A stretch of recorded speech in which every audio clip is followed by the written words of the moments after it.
Herzlich willkommen, liebe Freunde und Mitstreiter der Atlas Initiative. Das Buch sollte Ihnen bekannt vorkommen, die Tuttle Zwillinge. Connor Boyack ist der Autor in den Staaten und der Übersetzer Enno Samp, Mitglied der Atlas Initiative, Leiter der Sektion Oldenburg. Und er hat Connor Boyack interviewt. Wir wünschen Ihnen viel Spaß mit dem Interview. Die Bücher und die Webseite von Herrn Samp verlinken wir unter dem Video. Herzlichen Dank. Hallo liebe Tuttle-Freunde. Herzlich willkommen zu diesem Video. Ich habe das ganz große Vergnügen, heute mit Connor Boyack, dem Erfinder und Autor der Tuttle Zwillinge, zu sprechen, um ihn uns und euch ein bisschen vorzustellen und von ihm zu erfahren, was seine weiteren Pläne auch für die Zukunft mit den Tuttle Zwillingen vor allem sind. Hi Connor, welcome to the German Tuttle Twins YouTube channel. Nice to have you. Hello. I'm happy to be here. I asked our readers in advance, and they sent me some questions, and I have some questions maybe by myself to have a nice conversation and to introduce you a little bit to the German audience of the Tuttle Twins. So, don't know how to start. Would you love to introduce yourself a little bit? Sure. So my name is Connor, and I live in the state of Utah. I'm actually from California. And I'm 39 years old. I'm the father of 2 children, and I run an organization called Libertär Institute, and that is what's called a think tank, or a public policy organization where we try and change the laws in favor of a freer society. We're fairly libertarian leaning, and we've been at this for about 10 years. And about 6 years ago, I found myself wanting to communicate with my children what it is I do for work. And they were young children at the time, and I struggled to figure out how to share these ideas with them. Property rights, individual liberty, free markets, entrepreneurship, things like this. And I looked around for books that could help me simplify these ideas to help them understand, and could not find any resources. And so that prompted the opportunity, the idea of, hey, what if we started doing, our own books? And so that's how the Tuttle Twins project was born, with a friend of mine, Elijah, who was in a similar situation. His kids were sort of a similar age, and he wanted to share these ideas with his children as well. And the response has been fantastic. And so ever since then, we continue to put out more materials because the demand is so strong, which is very exciting. The demand is very strong. I read on your website you sold more than 2 million books by now. Is that correct? Or is or 3 already? We're at about 2.5 million at this point. Yeah. So it's the trend is going very strong, and the biggest comment we get from all of our readers is, when is the next one coming out? So there's a lot of interest in more. That's great. So my part, the 10,000 books we printed in Germany. No, we printed already more, but more than 10,000 are sold already. That's a part of this 2.5 million, right? It is, and that's amazing. No, it's awesome. We love translating these books. It's so exciting for us because these are not American ideas. A lot of times our readers think, oh, is this about the United States Constitution? And we say, no, this is about fundamental principles of,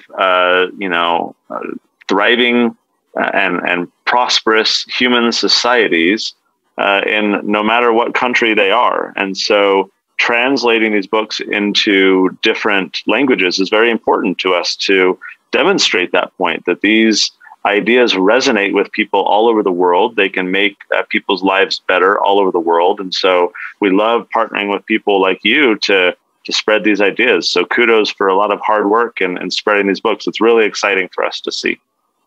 But there are some more translations, not only German. Yeah, we have a lot of books being spread in Italy, in Brazil, in France, and Canada, throughout Spanish-speaking countries. So it's, we even do some in Korean and Ukraine and Polish. So there's, typically what we do is we wait to translate a book until we find a partner who's willing to put in some effort.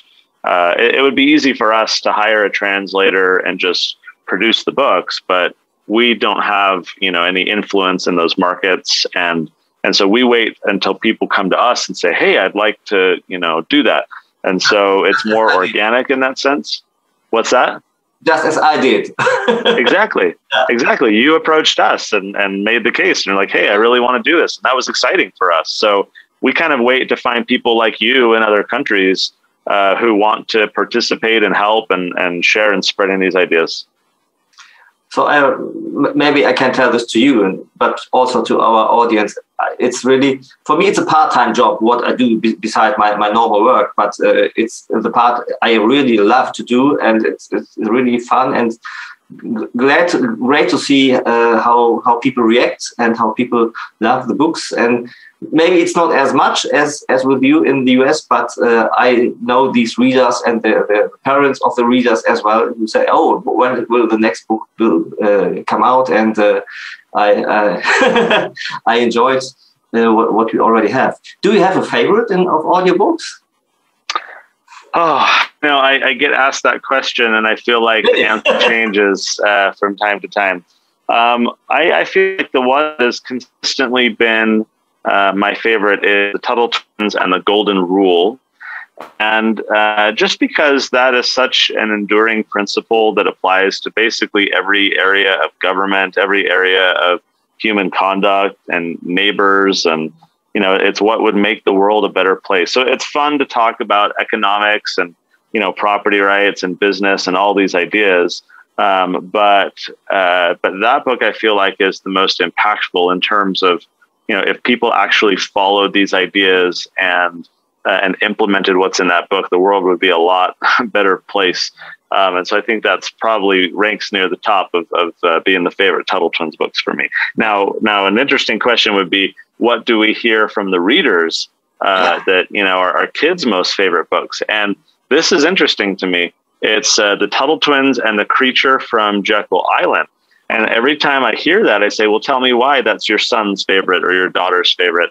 And most of the answers boil down to, there's a scary monster. And so they like that there's a little bit of, intrigue and scariness to the book. Most of our other books don't really have a villain. It's just something that's happening and that they have to kind of go through. So it's fun to see that the kids gravitate to that book. And I say, well, it's not a pretend monster that actually exists in real life, these central banks and everything that they're doing. So that one has been, from our readers, consistently the one that kids have said is their favorite out of all the series. So if so, then maybe the new book will be the next favorite book of your readers. We have a new monster. That's right. That's right. To me, I of course I love the pencil book. Yeah. In fact, I have our new monster right there. I framed Elijah's drawing of this Leviathan monster. So that's great. I think I like the pencil book very much because it's for me it's the best one to introduce if people or if parents especially are not so familiar with the libertarian idea. I think the pencil book is one to start yes. with, maybe the best. And me personally, I loved the Atlas book most. Maybe also because I'm a great fan of Ayn Rand, and I love to read Atlas Shrugged. But by now, I think the new one could be my next favorite because maybe because it's so up to date. Am I right to be? It seems that you are mentioning to really current political problems for the very first time with this mystic sea virus, so to say. Yeah, no, that's exactly right. This book took us a little bit longer to produce than most of our normal books because we were trying to find the right way to present a story that would relate to current events, which, to your point, we've not really done a lot of, but also be applicable years into the future. We didn't want this to be a book about coronavirus. We didn't want this to be, we didn't want this to be a book just about masks or mandates or lockdowns or things like that. But we wanted families to be able to use this new book in a way that they could relate to what has been happening over the past year and what is still happening in a lot of places, but also that 5 years from now, 10 years from now, whatever the new crisis is, they can still relate to this same idea. And that, of course, is the magic of the book we based ours off of, which is The Crisis of Leviathan. Bob Higgs wrote that book, I think, in the 80s, and he was referring, the 1980s, he was referring to events that had happened, of course, then before World War II and Vietnam and the things like that. And then, of course, we had 9/11 in America and the global war on terror and all these things. And so with each new crisis, the importance of these ideas present themselves, that when we are scared, we ask the government to help us, and the government grows in power and it never shrinks back. That's the ratchet effect, is what he called. And so, yes, we're seeing that play out right now. So you're right. It is more of a current event or a book that can relate better to current events than maybe a lot of the other books.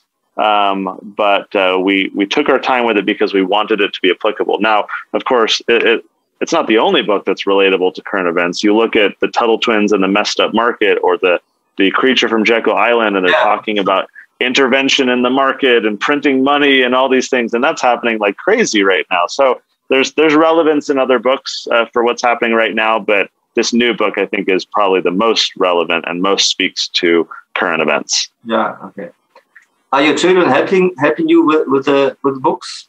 Do they come up with ideas that maybe you could write another sort of book about something special? It's our challenge is that we have a lot of ideas. So my kids have ideas, other people's kids have ideas, readers will submit.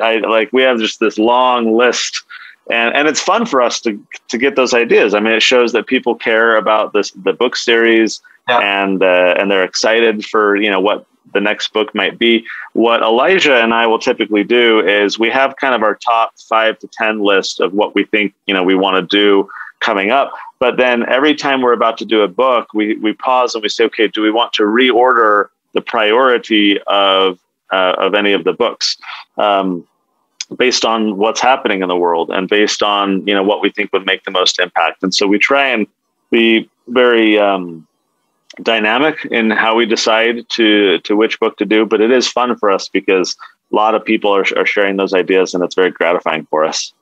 Yeah. All right. I got the question from one of our readers. Will there ever be a Tuttle book for parents, for adults? This is a fun question for me. So when we started doing the Tuttle Twins books, we thought, hey, we're doing a children's book series. These are books for kids. And so that's what we intended to do. That's what we started working on. What we've seen, I don't know if this has been your experience, Enno, but we see this substantially, where most of the adults who are getting these books are not well versed in these ideas, and perhaps where you're starting later than we were. I do recall in our early years that wasn't really the case. We were focusing on people who were had already read Atlas Shrugged or were already familiar with libertarian ideas, and they wanted to convey these ideas to their children or to their grandchildren. However, in more recent years, our audience of readers has grown far broader than that kind of core libertarian segment. And so all the time we are getting we are getting comments from parents saying, oh my gosh, I've learned so much in these books when I'm reading with my kids, things that I never knew before. And so, will we ever do a book for adults? I don't know, probably not. But we're already finding that, adults, many adults are gaining a lot of value from these books. We do have books for teenagers, which I think can work very well for adults. We have some nonfiction guidebooks that we came out with about late last year to learn about logical fallacies or courageous heroes. So some of that material I think is better suited also to adults. I don't anticipate right now that we'll ever come out with a book just for adults, though.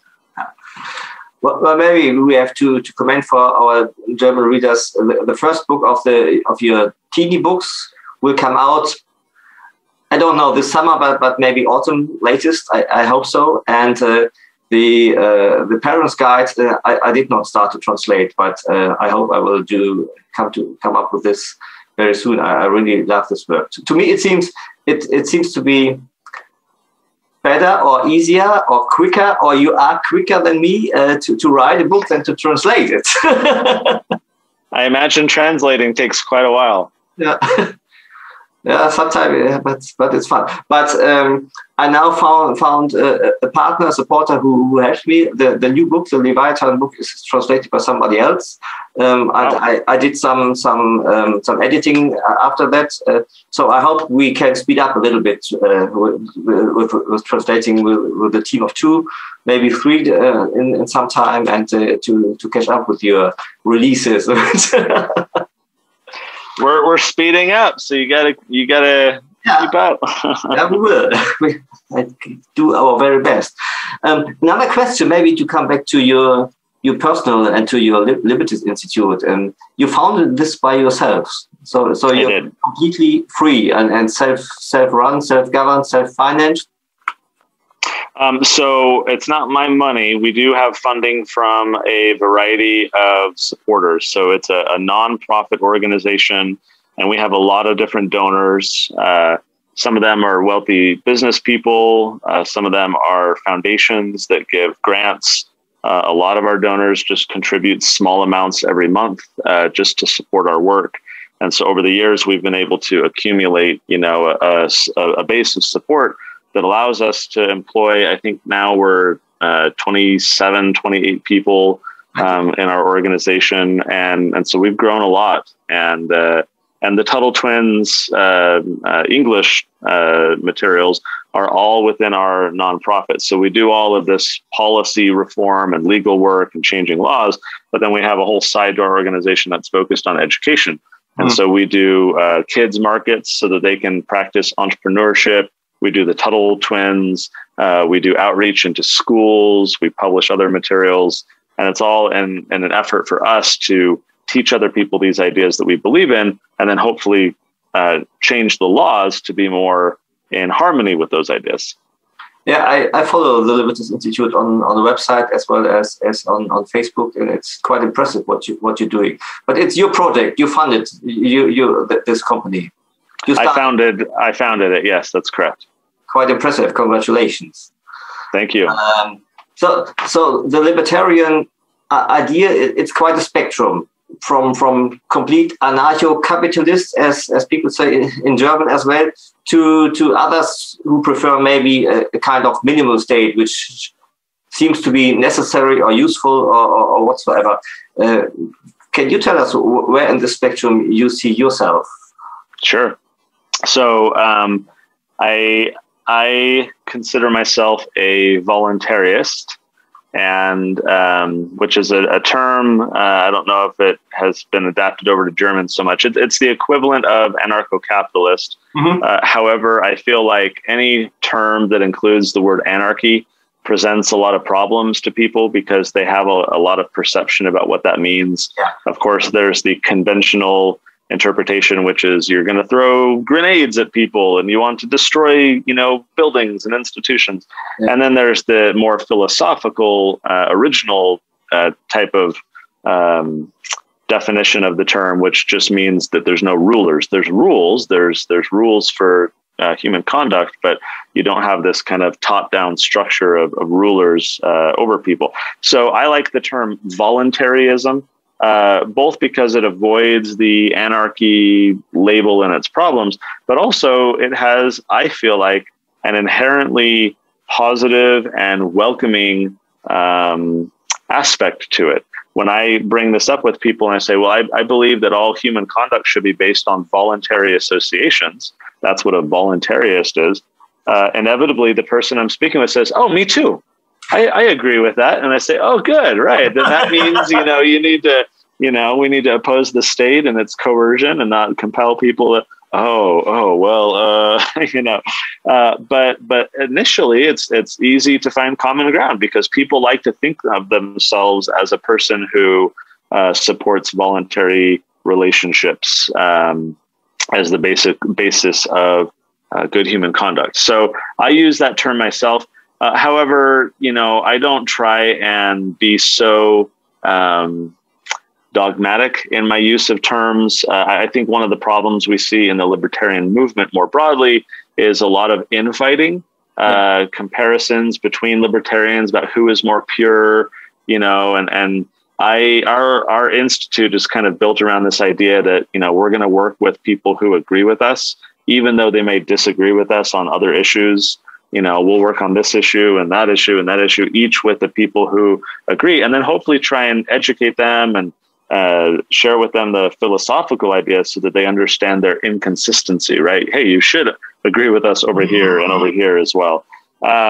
So I consider myself a voluntarist. I feel like it's a better term to use. It's a less scary term for people. But I try and, however I use the term or share the term, I also try and do it in a very friendly way. I do it in a way that hopefully invites conversation, which can lead to understanding. I feel like a lot of people try and, wear their, I'm an anarcho-capitalist, therefore you're wrong and evil. And, you support the state. So, you're part of the problem. And I'm like, you're never going to win converts that way and persuade other people. So I try and be very welcoming about it to hopefully have a good dialogue with people about what I believe in and maybe persuade them. Yeah. Sounds good to me. Well, I think I think the basic idea of voluntarism, which is not a common term in German, so it's anarcho-capitalism for some reason. I can agree with them. I think there's nothing wrong in this building of thoughts in this idea, but it seems to me very difficult, or maybe if ever possible, to realize in total.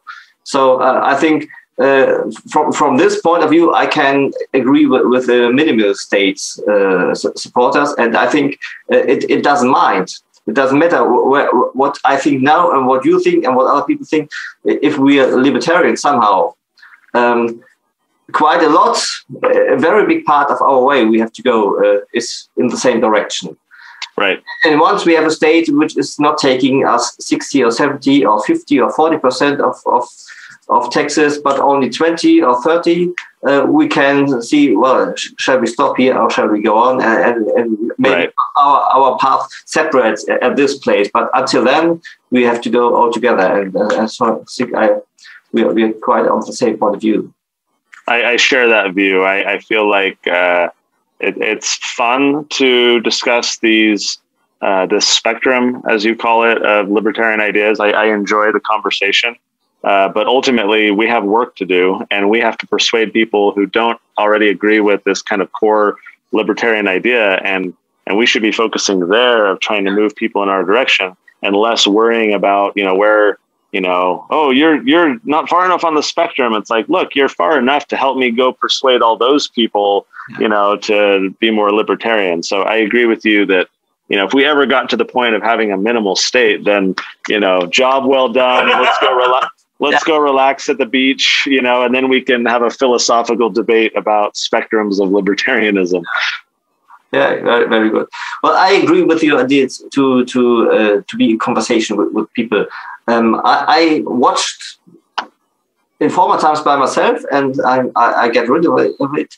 But I still see with other people if they come to discussion with leftists or whatever, politicians or just people who share these ideas. If you come with a strict libertarian point of view, very often the conversation ends because they don't find anything in common, and that doesn't work, and that's not your goal, and that's not my goal. One of our supporters, which is Professor Stefan Kotz, he's the president of the German Hayek Institute. He says you have to offer something to the leftists. And I think that's quite a nice idea, which I support. And how to you have to offer something. You have to maybe let them know, well, your idea or the problem you see is right. We do see the same problem, but our solution is quite different. Right. Quite the opposite, and maybe it's the better one. And let's talk about the way of the solutions and agree in describing the problem. And I made the experience that this is quite a good starting point to start a conversation and come in dialogue. I think that's right. I think as humans, we want to say yes to things, and we don't like being told no. And so when we go around to other people and say, no, you're wrong, no, don't do that, no, that's evil, that's immoral, right? It's hard to, persuade them. It's hard to change their minds. But to the extent we can, if we can say yes, as you were just doing, right? Yes, you're right about the problems, or yes, you're going in the right direction, but let's just kind of come this way. To the extent that we can build together rather than try and tear other people's stuff down entirely, I think we're going to find more success. We've seen that with our institute in working with, Democrats and progressives and liberals and people who fundamentally disagree with our worldview, where we can find alignment with them on a particular issue and build together. And it really increases respect. We have great conversations, even though we wildly disagree on other issues. Excuse me. And so there's a mutual respect. There's a relationship now where we can,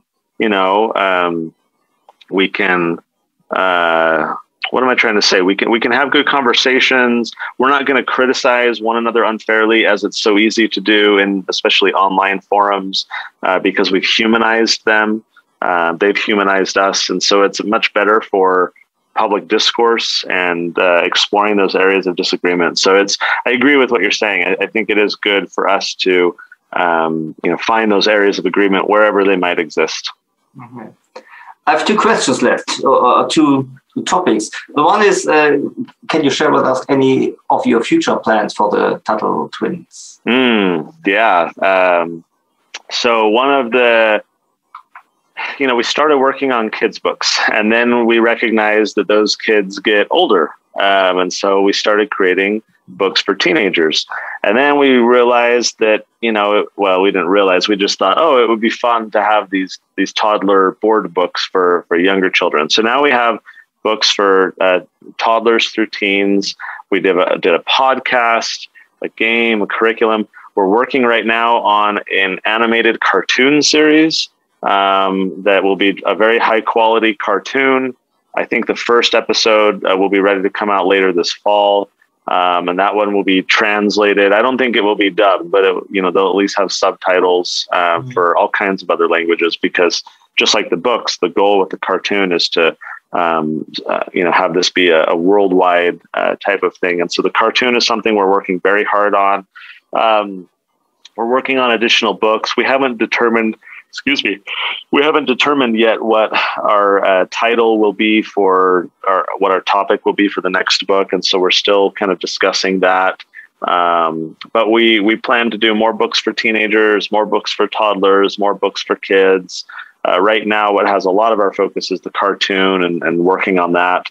But the demand is there. I mean, every time we produce a book, plenty of people buy it. We just a few weeks ago came out with the latest children's book, and that's had a really good response. And so we're actively trying to decide right now what the next children's book is going to be. But the short answer to your question is yes, we're working on a lot more content. And we actually are coming out with another novel for teens in our Choose Your Consequence series.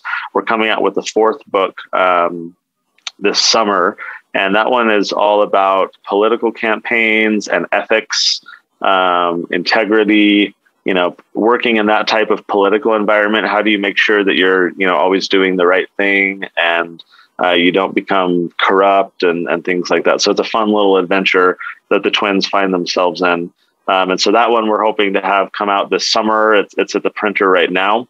Okay. And lots more books to come along the way. Great.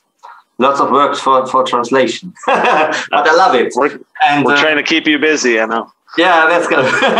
And maybe in German, just a sentence für euch, liebe Leser, liebe Zuschauer, wer Lust hat und sich in der Lage sieht, mitzuhelfen bei Übersetzungen. Wir sind im Moment zu zweit. Wir können sicherlich auch zu dritt oder zu viert übersetzen. Schreibt uns, schreibt mir und welcome to the team, so to say. Okay, one last question is about Germany. I would love to know how do you see Germany? Germany in general, maybe Germany in history, or especially Germany today. There are 2 or 3 books already where you mention Germany in the Tuttle Twins books, in the children's books. It's always because it's very important part of our history. It's the Nazi time, which you're mentioning. What is this? Well, let's stop here. How do you see Germany in history and today? So I'm going to take your viewers on a little trip here with me. We're going to walk for a second. And on the other side of my office across the hall, I have these pictures. You can see there's the hallway. So this is on the other side of the glass here. Okay. I have pictures of different heroes that I am looking at. So I was just sitting right there at my desk. Okay. So I can always see through to the other side. And so here we have, I apologize for the glare, but you can see that's Sophie Scholl and the White Rose Society. And this is a picture that's had some popularity over the internet. This was at a christening of a ship when Adolf Hitler was standing over here on a platform and everyone saluted. This guy's backstory is interesting. He married a Jewish woman who was being harassed and they were being punished as a result of that marriage. And so he was in the middle of that at that very time. They were sentenced to hard labor.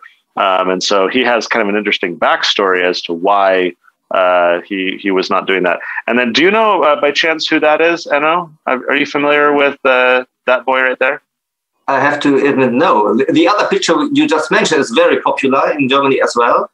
And, and the Scholl sisters and brothers, of course, but I don't. This boy's name is Helmut Kubiner. Do you recognize the name at all? Helmut Kubiner. He was the youngest person to be executed by the Nazis. And so this is him right here and his 2 friends. His 2 friends were sentenced to hard labor, and Helmut was sentenced to death and executed. And the reason is that Helmut, at the age of 14, he listened to the BBC broadcasts illegally. Of course, that was illegal at the time. And he wrote down what he had learned, what he had listened to, and he wrote pamphlets similar to the White Rose Society and the pamphlets that they did, except Helmut was much younger. And he was a member of my faith, the Mormon Church, the Church of Jesus Christ of Latter-day Saints. And so this is a story I'm very familiar with because of that shared connection. But it's a very interesting one because he was the youngest person to be executed by the Nazis. So, Enno, to answer your question, of course, I think Germany's past has a lot of insights to share with us. However, while it's one thing to think of stories like that and Germany's dark past, what I usually talk to most people about Germany is actually a book called They Thought They Were Free by Milton Mayer. Have you ever heard of this book at all? No. Sure. So Milton Mayer was an American journalist of German ancestry, and he was a Jew. And so when all of this was going on with World War II, he felt so many connections. As a Jew, he was terrified by what was being done. As a German, he was, connected to the issue and wondering what his, fatherland was doing and what was happening. As a journalist, he was very intrigued by all of these events. As an American, of course, he had a perspective. And so he was trying to meet Adolf Hitler. And he was unsuccessful in getting a meeting. But as he writes in the book, he says, I realized that I wasn't actually needing to meet Adolf Hitler. I was needing to meet the average German. And so he went around and he interviewed Germans from all walks of life, successful business people, wives staying at home, laborers, and everything. So this book, They Thought They Were Free, is all about how Germans felt during the Nazi era, how they were conditioned, how they were led along from point A to point Z, how they were kind of whipped up and persuaded, or how they were fearful. And why I share that book is because I don't think that Nazi Germany was an anomaly. I don't think that that was a one-time thing that will never happen again, or to some degree has not happened elsewhere. To me, there's a lot of insights to be gained in how people can be conditioned to surrender their freedoms, to report on their neighbors, to do things that they previously would never have done. And to differing degrees, we see this around the world. We've seen it even with COVID.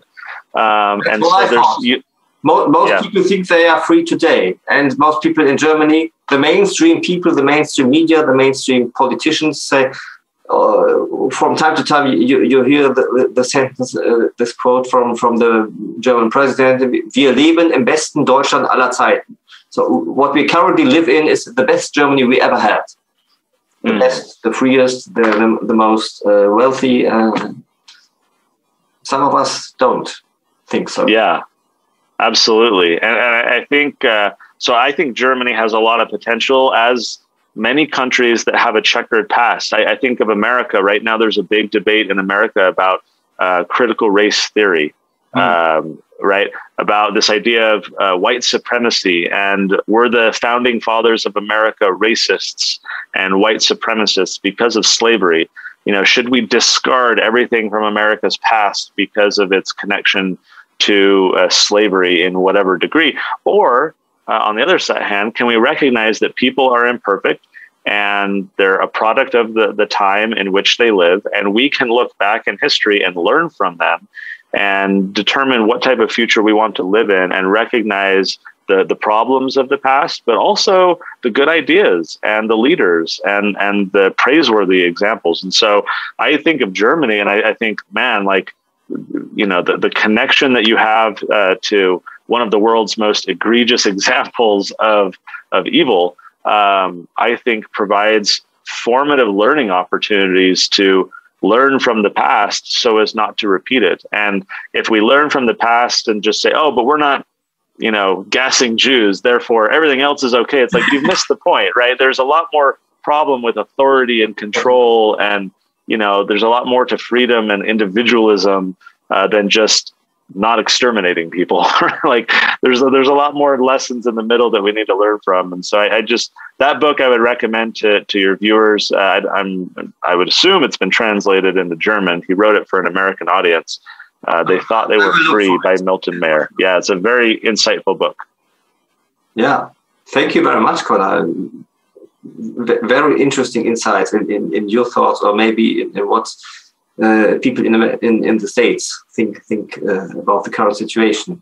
Well, for me, I'm fine, and I thank you very much. I hope our readers get an impression of the creator of the Tuttle Twins, and maybe take the idea to give the books, to buy some more books and give them as presents to people who are not as libertarian as we are. So I don't know, but it doesn't seem to me that many of our readers are not from our libertarian family by now, as you mentioned, as it's different in the US by now. So hopefully we can spread the word a little more with this, and it's about you. Es geht euch. Connor is writing books. I'm trying to translating and to provide them in Germany, and it's about everybody of us to spread the word and to help to spread the word. Yeah, thank you. Is there maybe some final message, some final sentence you want to say to our readers? Sure. Thank you, Enno, for all the hard work that you do. These ideas are very important to me. They're important to so many other people, but they have to be shared. There are so many different ideas and bad ideas out there that have the benefit of being shared more broadly, being accepted more widely among the ruling class. It's up to us to have this kind of almost missionary zeal to go out and spread these ideas. And so I would encourage your readers and viewers to, as you say, buy these for presents for kids, get them into schools, read them with your own children or grandchildren. It's up to us to take the responsibility to teach these ideas and teach the truth. And so hope that everyone will do their part and help spread these books. Okay. Thank you very much, Connor. I think we should meet by this way very soon in the future. But thank you very much for now. Vielen Dank fürs Zuschauen euch. Habt weiter viel Spaß mit den Tuttle Zwillingen. Freut euch auf das neue Buch, die Tuttle Zwillinge und der gefährliche Leviathan. Und bis bald. Bye, bye. Ja, liebe Zuschauer, das war das Interview mit Connor Boyack und Enno Samp. Unter dem Video finden Sie die Links zu der Webseite von Enno Samp und den Tuttle Zwillingen. Unter dem Video auch wie immer der Mitgliedsantrag zu unserer Atlas Initiative. Bleiben Sie uns treu, teilen Sie das Video und bis zum nächsten Mal.